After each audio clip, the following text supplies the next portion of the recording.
Hi everyone, welcome to NEBS Design and Technology channel.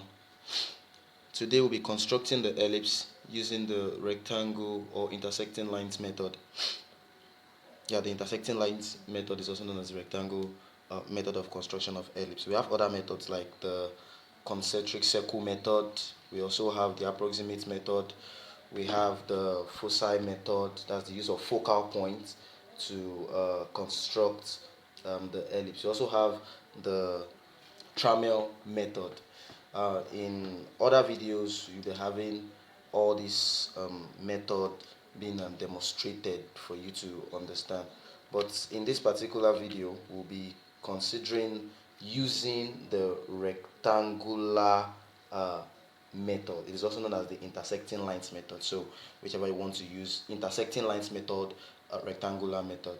Now we all know that the ellipse has two axes. That is the major axis and the minor axis. The minor axis is the short vertical line like you have here, and the major axis is the horizontal line. It's the bigger axis. Now for every ellipse you'll be given the size of the major and minor axis.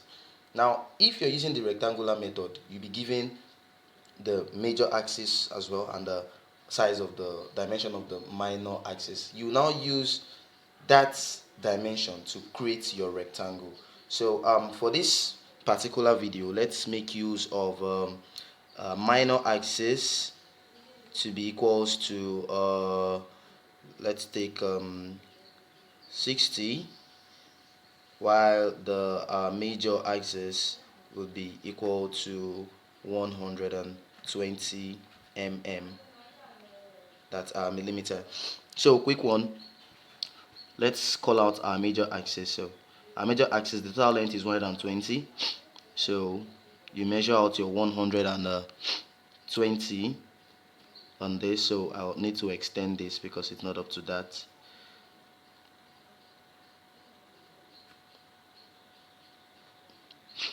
$120. So my 120 ends here, and then minor axis 60. So I'm starting from the midpoint. This is 0 to 60. I have to extend this downward to get this. So it's good you label them.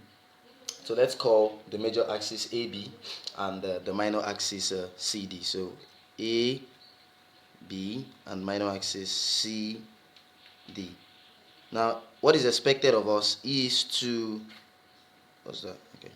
what is expected of us is to construct a rectangle JHGF. Construct a rectangle JHGF on the major and the minor axis. So how do we go about that? Very simple. This is already having the length and breadth of the rectangle. So what you just need to do is to make a rectangle out of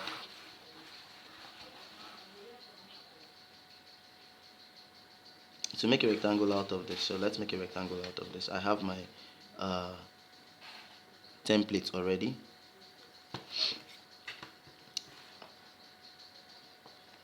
So I just slide through.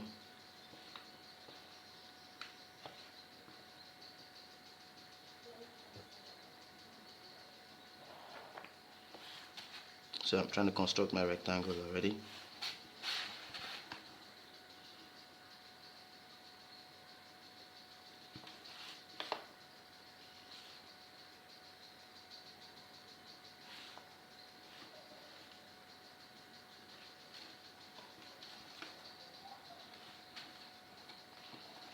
Okay, my rectangle at D.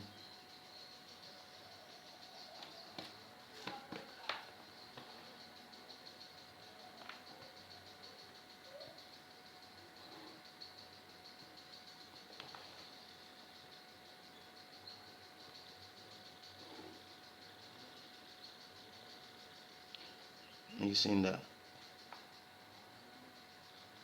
So get to complete them.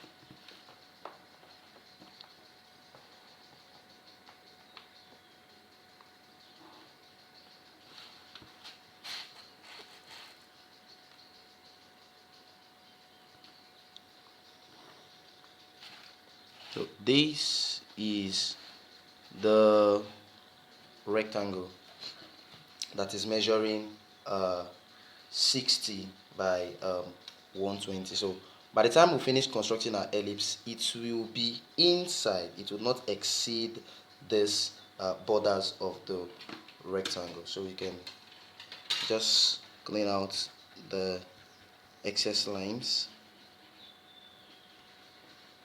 with the eraser, and you have a rectangle. So now we'll go to the next step. The next step says divide AE and AF into equal number of units. So we have AE,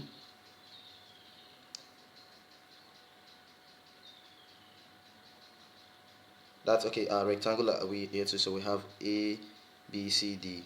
So we said we're constructing in step 2. E, F,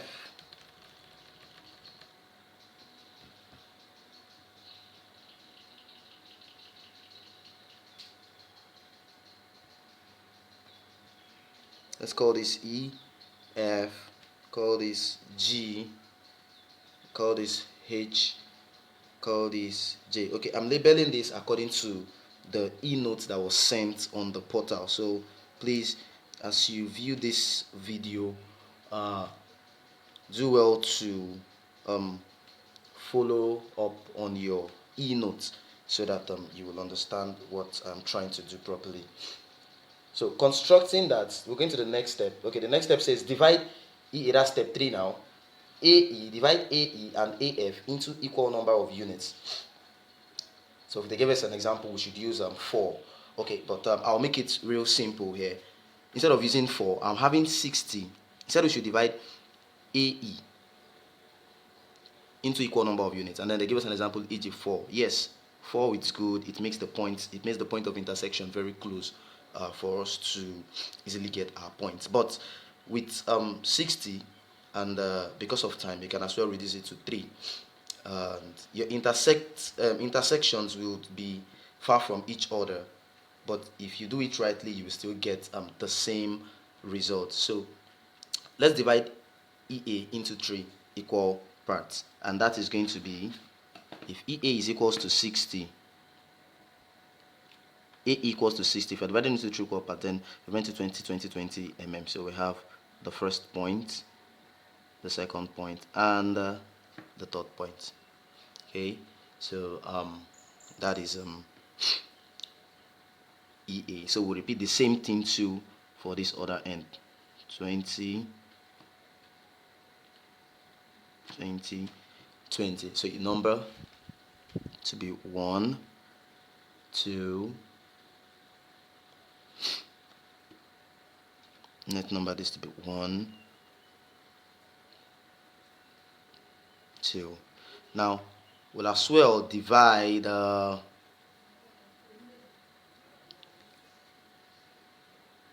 AF into this same part. So we used 3, 1, 2, 3. So let's also divide AF into equal parts. So dividing AF, this is 30 mm. Half of the 60 is 30 mm. So we will need to use line divisions there, so as not to 30 mm. Yes, we can use 10. We can use 10 mm. So 1, 2. So equal parts. Equal parts. So we repeat the same thing here too. Now, in cases where your minor axes are not easily divisible with just normal numbers like your 10, 20, you can also use line divisions to get your parts, your points on the rectangle. So very simple. We have 0, 1, 2 is going to be 3, 2, 1, 0. Yeah, so 0, 1, 2, 3, 2, 1, 0. So you allow it link up 1, 2, 3, 2, 1, 0. So there shouldn't be any form of scattered numbering. So you repeat that for this other end too, and then you have this. Now to get into our point of intersections, it's very simple. Now project lines. Let's look at the fourth step. It said from C, that's here, from C, radiate lines through each point 1, 2, 3 on AE. Now where's our AE? This is line AE. We should radiate lines from C to AE. So we're taking our lines now from C to 1. So line C1 here, we have it this way. See that? And then from C to 2, we're still on step 4. C to 2, and then from C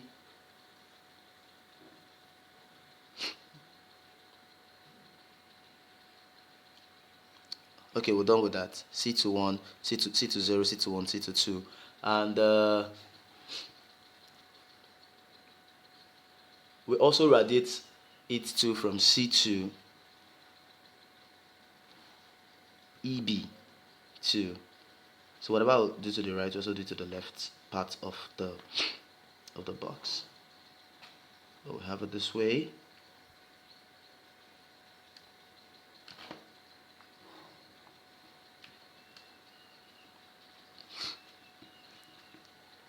Oh, I almost forgot. We need to take this part also, because we're having the same thing like its twin. So we repeat the same.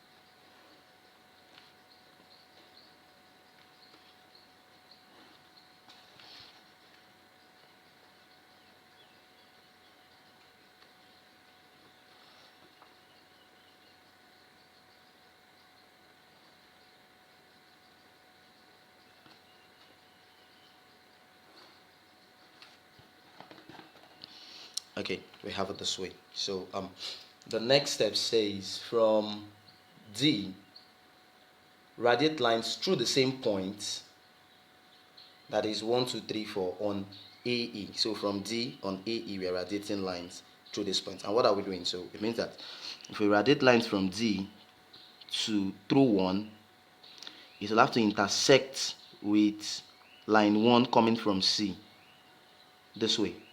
So I'm going through 1 to intersect with line 1 coming from C. You see that? And then from D again, passing through line AE to intersect with line 2 coming from C as well. So we have established that point. That's where the intersecting lines come from. So we repeat the same thing here too to get to this point. 1, and then passing through C, D, passing through 2 to get to the lines coming to those points. We'll see that. Now, like we said, we are repeating the same thing for C as well. So C also takes his own line to come through 1 and then strikes with line 1 here. You remember we have this 3, 2, 1, 0. We have 3, 2, 1, 0, 2. So we have 1, 2, 3, 2, 1, 0. 3, 2, 1, 0, 1, 2, 3. So just ensure your numbering goes in that form. So we're taking also from C. So we have C through 1, and then it is coming to line 1 here. Okay, so take your line up to this point, and then C also passing through 2 to intersect with line 2 at this point, and then you have this. That is what it means on that fifth now. Okay, we're on the 6th step now, on the 6th step. So repeat the same thing too on this end. So line 1 radiating from C, radiate lines from C to pass through point 1 and then ends on the radiated line from D. The same thing happens to point 2. C passing through point 2 ends at the radiated line from D here.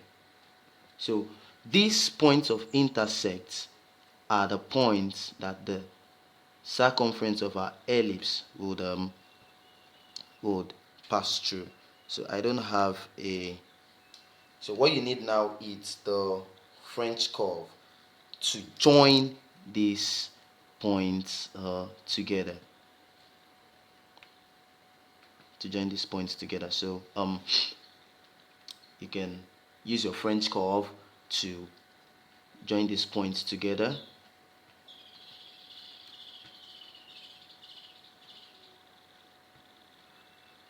You can as well use if there is a broom or a spline or something to join these points together.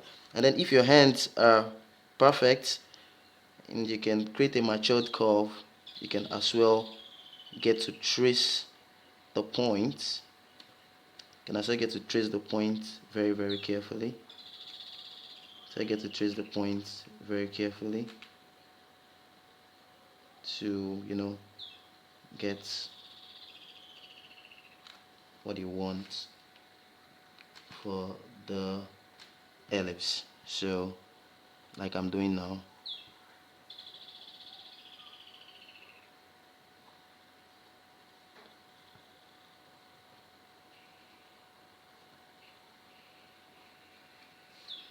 So I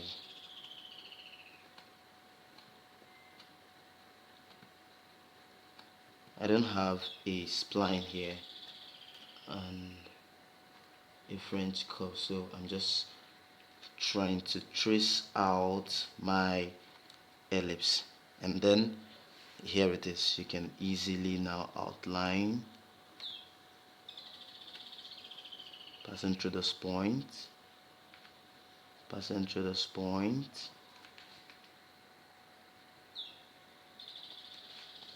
passing through this one too. So I have my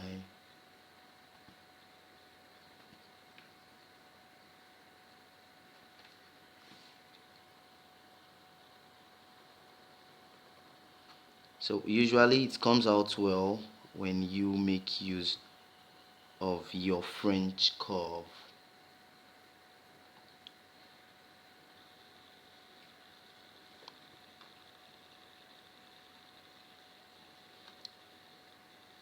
Or something like a broom to get to curve it round to pass through this point. So this is the construction and this is what is expected of you.